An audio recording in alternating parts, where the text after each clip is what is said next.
The Hamas terror organization claimed Thursday that the Israeli Mossad was behind the killing of its drone engineer Mohammed al-Zawahiri in Sfax, Tunisia last December. Follow ENet News on Facebook and Twitter. We decided immediately after the assassination to establish a commission of inquiry, and its conclusions are that the Mossad is behind the assassination, a Hamas official said in a press conference in Beirut.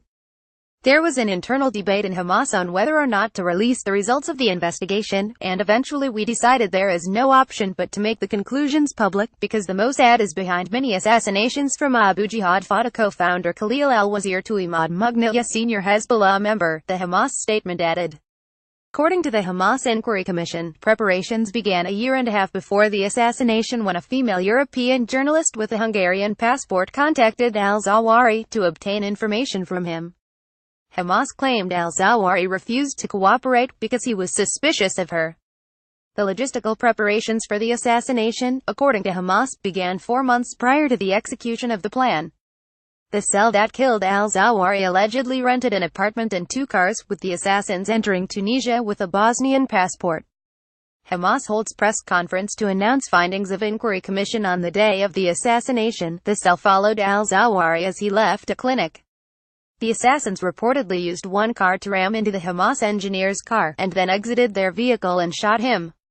The commander of the operation was a man called Yohan, according to Hamas, and there were 3 cells, including one in charge of logistics and another in charge of carrying out the actual assassination. Hamas confirmed al-Zawahiri's ties to the group on the day after the assassination. Al-Zawahiri joined the Azad al-Qassam brigades a decade ago. He acted against Israel in defense of Palestine and was one of the commanders who supervised our UAV program, the organization said in a statement. The drone engineer's wife, Maida Khaled Salah, told Al Jazeera about his alleged assassination.